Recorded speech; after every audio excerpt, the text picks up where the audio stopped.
Pick It and Flick It podcast. I'm Vaux.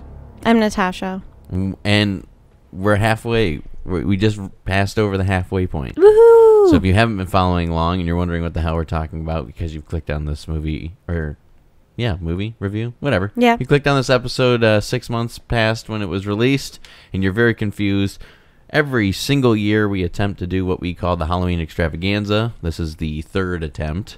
And by attempt, I mean that we try to watch one movie for every day in October, review it, and then release it for those corresponding days. I think this is the farthest we've made it, right? Yeah, I think the first one we did was 15 movies, maybe a little shy of that. And then last year was not any movies. Yeah. Well, we did. But they didn't get released on time, and then I don't know what happened. What happened last year? We didn't watch them. Well, we watched a couple. Yeah, we just got behind, and then it was too late and too much to catch up on. But we're really chugging through this one. We're trying. But I think we've hit a point now where we realize that we're in crunch mode. Yeah. And we have to get stuff done. And we can't be watching 2.5 hour long horror movies. Yeah. So we decided to watch a 2021 95-minute movie titled Antlers. Yeah. I don't know. This was your pick. It was. I don't know why. Me either. It was very random. It's a very random pick, and when we put it on the list, I had never even heard of it before. So I like watching bad horror movies. I think that there's an aesthetic to it. I know you're not so much of a fan, but Luke and I are fans of Red Letter Media, and they do this thing where they watch bad movies and then they pick the best of the worst. You know? And I really like that. I don't hate it. I mean, I watched it with you when we were in but Florida. You're not like a religious watcher no. like Luke and I are. Well, actually, Luke's way more than I am. But regardless, I just got attached to these kind of bad movies because those guys find really good things about really bad movies. You know, they can still say this movie's trash, but they can pick a lot of good things out of it. So that's kind of inspired me to kind of dive deeper into the schlock horror films. And this is kind of schlocky. What does schlock mean? Crap. Okay, I've never heard of that before. Like schlock, you know? No. It's bad. Yeah, it wasn't great. The best part about it was that it was a different concept. So it was nice to not watch something that was we didn't know it was we've already happen. seen before. Yeah. I mean, the overall tone of it's pretty predictable. I feel like it was pretty, been there, done that for us. Possessions and mutations and stuff. But I didn't know. I don't know. Was this a horror movie? Yeah. Really? Yeah. Oh, man. I just felt depressed while I was watching this. It was sad, but Man, it was definitely a horror sad. movie. There was suspense and there was jump scares or attempted jump scares. Yeah, I didn't jump once. Yeah. I don't. Do you ever jump? No, I don't often jump, but there wasn't anything where I was. There was attempted jump scares. There was blood.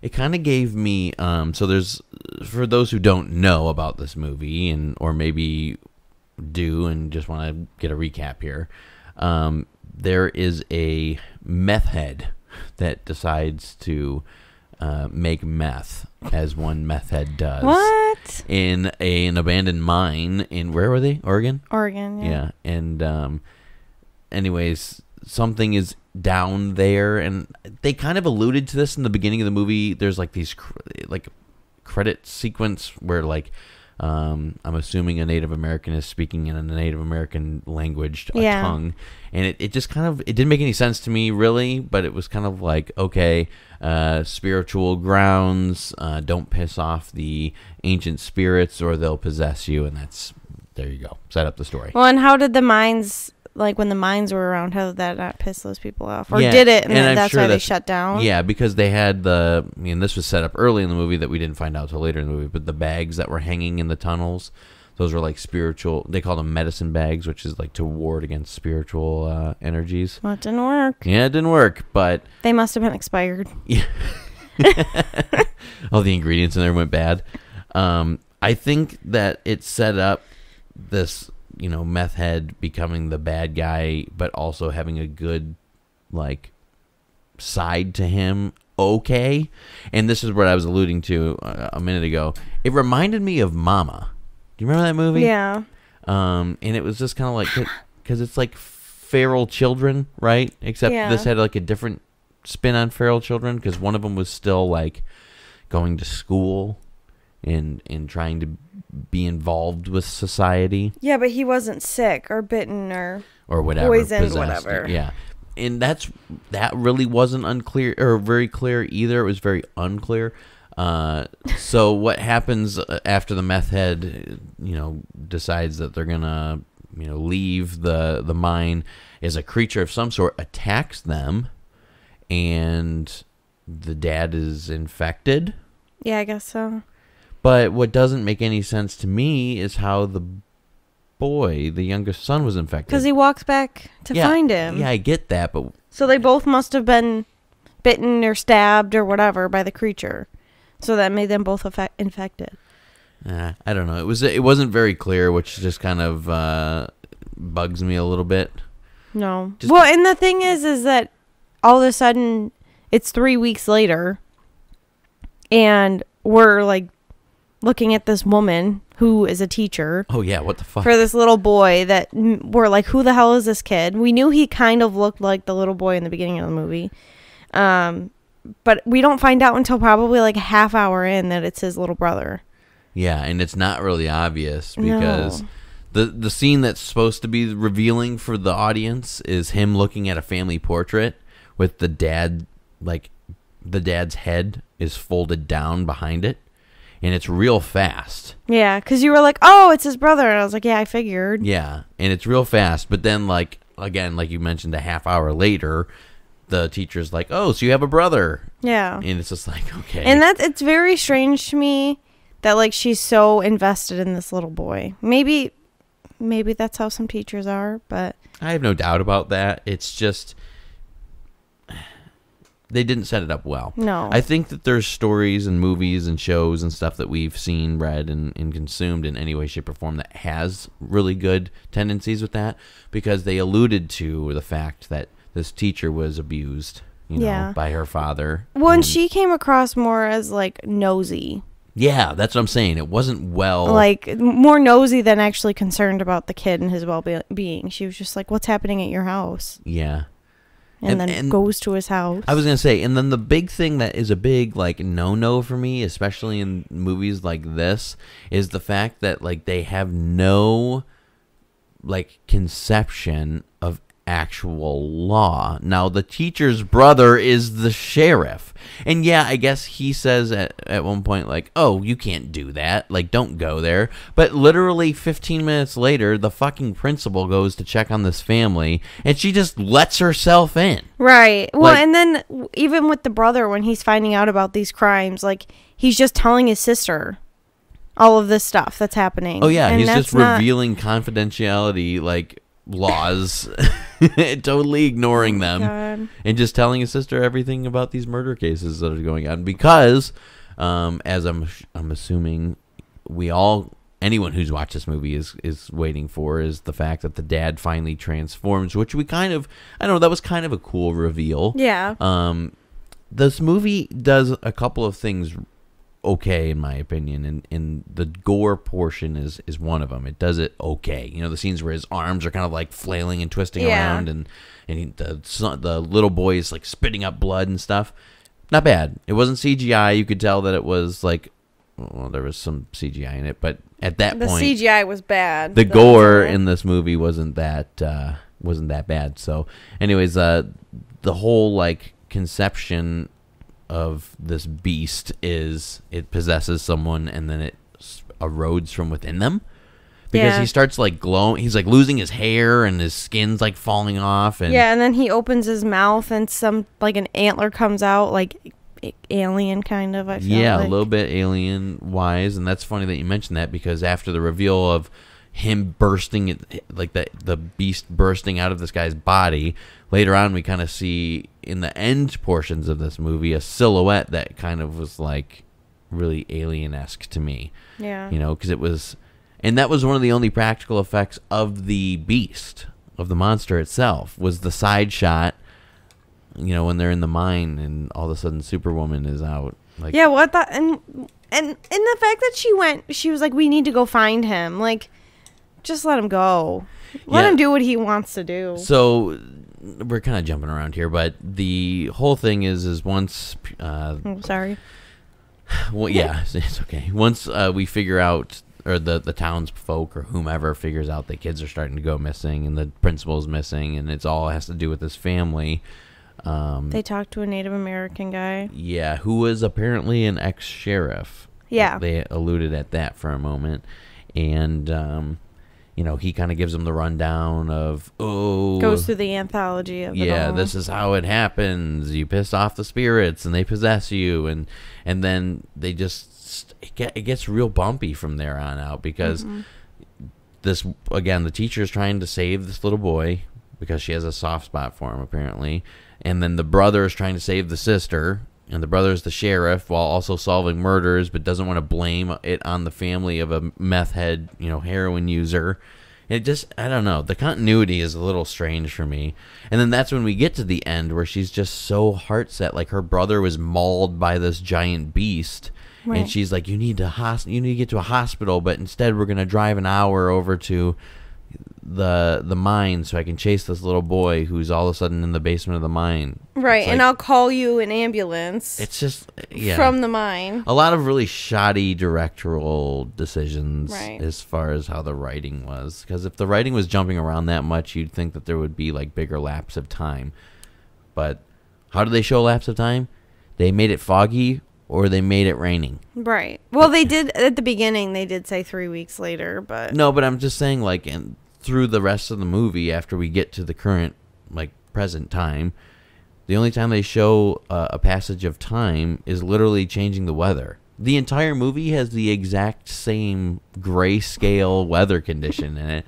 They just add fog or add rain. Did you notice that? No. There's only one night scene. And that's at the end of the movie. Right, when they're... It's like it takes place all in one, like, afternoon because the weather never changes. It's always gray skies, overcast, and it's always foggy or always raining. Right.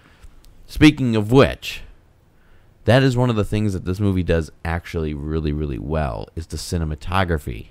Yeah. Like, there was some framed up shots, especially in the opening sequences of this movie. Like, the first 15 minutes, I was like, damn. Like, there's a lot going on here where they're at the rail yard and the mines, and it shows, like, the fields and the mountains behind it. I was like, holy shit. Like, this looks really nice. That's like, a big thing about this is it was nice to watch. Whether it was awful and the plot wasn't great and, acting wasn't bad. Acting was fine. Yeah, acting was good. The two little boys in this movie were awesome. Yeah. They really were, When an actor can make you feel something, they're doing okay. Well, I feel like when they cast what's his name? Lucas, they were Aiden. Like, we need a kid that looks malnourished. You're right. Because there was the scene where he gets kind of bullied, and he has to get checked out after he's being bullied, and he has his shirt. Sorry, I was swallowing. he has his shirt off, and you can just tell, like, he's the type of kid that you just need to tell him to eat a cheeseburger or two. You know, he just got he's really bony and skinny, pretty awkward looking, but malnourished is definitely, they nailed that one. Yeah. And the brother and sister have been in a lot. Yeah. So the brother who is the sheriff, he was in that Windfall. Yeah. And we talked about that a long time ago on our cinematic catch up. So if you haven't listened to that and you want to hear our opinions on that movie, go check that out. The only thing I know the sister from, apparently she was in Star Wars, so it wouldn't be a pick and flick. Carrie Russell. Yeah, it wouldn't be a pick and flick without mentioning Star Wars or Marvel, so here it is. But I know her from, she's the mom in Dark Skies, which is an alien abduction movie, which actually I didn't think was too bad last time I watched it, which was probably 2008. So, if that movie came out in 2008. But the cast was pretty limited. Yeah, there weren't many people in this movie. There wasn't a whole lot going on, and it's the same guy. What's the director's name? Cooper. Last name Cooper. He directed Black Mass, which was a Scott Cooper. Which starred Jack Sparrow himself, Yeah, I've never even heard of that movie. Yeah, and it was like about, I think it was based on a true story about like a mob boss or something like that. I think it flopped. I don't know. I didn't really hear anything good, but I didn't really hear anything bad about it either. So it was kind of interesting to see the team come together on this because, it just was kind of a... Well, and Guillermo del Toro was... he produced it. A producer, yeah. That means that he could either have given creative, thoughts onto it or just paid a couple $100,000 to make it work. We don't know. Yeah. But aside from that, that's the gist of it. Guy gets possessed by some Native American... he becomes a Wendigo. A Wendigo. There you go. Yeah, which is a different concept. Did you know about Wendigo? Yeah. Oh, okay. I had no idea what it was. So there's an episode on Supernatural about it. It's one of the very first. It's in the first season, and they talk about it. And then there was one time and this is like my very first memory of Wendigos. We drove to New Hampshire. It was me and Amanda and our 2 previous boyfriends. And Amanda's her sister. Yes, my sister Amanda, sorry. We're driving through the mountains. Oh, she heard me talking about her. She was texting me. Oh, jeez. We were driving through the mountains in New York, I think. We were either in New York or Vermont at this point. Okay. And it's pitch black. It was 11 o'clock at night. I couldn't see a damn thing because obviously there's no street lights in the mountains. Yeah. And I'm the one that's driving because we were all taking turns driving, and I'm just like freaking out. I had to turn my brights on, and I couldn't see. And then Mario starts bringing up Wendigos. He's like, a Wendigo's going to pop out. And I was like, a what? And then him and Paul are going back and forth, like freaking me out while I'm driving, telling me that a Wendigo is going to pop out. And then I was like, what is a Wendigo? And then they told me the story of the Wendigo and how it's like a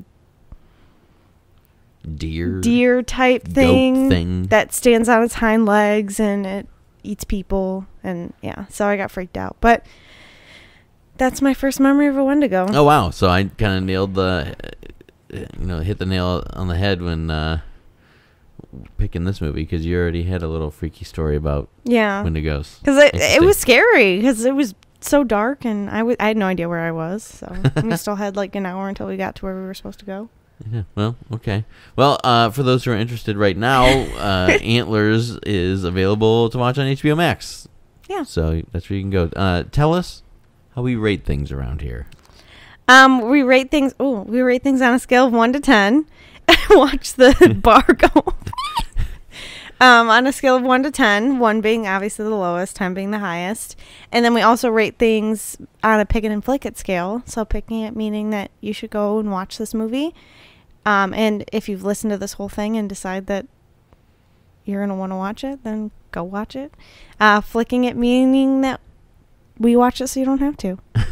Okay. You can tell it's been a minute since you've done that. Yeah. We'll start real... Hey, fuck off. Well, I mean, you did this yesterday. Yeah. What the fuck? Pick or flick? Oh, God, flick. Yeah, big flick. Yeah. It's a flick for me, for sure. This movie, not worth your hour and a half. No. I mean, at least it's only an hour and a half. That's the only, like, positive with the runtime. It's shorter, but it's not worth it. Go watch something different. 4. Oh, wow, really? Yeah, there's good things in it. The acting's decent. The cinematography's good. The soundtrack was actually pretty interesting. It reminded me of Avatar: The Last Airbender. Side note, that's what made it so fucking sad all the time. Like, the soundtrack really affects how you see this story. This story is fucking sad. Oh, it's really sad. Like, it's not even scary to me. Like, there wasn't any point where I was like, okay, I'm a little scared, right? It was just like, goddamn, can this little boy get a break? Yeah. I'm sorry, we're not done here. The very end of the movie, for those who are wondering, it does explain what happens in those 3 weeks. Because it's, there's a 3 week later portion, and it shows what happens, and it's a rough one, because that's when I was mentioning, like, they're trying to make the drug addict dad be a good guy, because he was a good guy. He realized he had an issue, and then after that encounter with whatever it was, he was like, I'm sick, and I need to be alone. So he, like, installs safety mechanisms in his house and tells his kids, lock me in here and don't let me out, because he didn't want to hurt his kids. I think that was sweet. Yeah. So, I mean, it's just fucking sad. It was just a sad movie. Yeah. I didn't like it. It wasn't good. But I'm giving it a 4 because of the things that it did do well. It did well. Okay. What do you give it? Well, now I feel bad, but a 2. A 2? I figured you were going to go 1 or a 2. Yeah. It was a rough one. If I could do 2.5, I would do 2.5. No halves here. I know. Yeah, it was a rough one. It definitely was not something that I would be like, it's Halloween night, let's watch Antlers. No. It'd be like, oh, fuck, what's Antlers? Well, there's that. That's why we watch these movies. Yep, so you don't have to. And hopefully you made it through all of this. If you're interested to see what all we have already reviewed, go back. There's 15 other videos before this one. Yeah. So check those out. And then there's going to be, this is 16, but there's going to be 15 more after this one. Yeah. So 31 days. Yeah, watch these movies. Don't be caught like a Wendigo in headlights. No. Bye. Bye.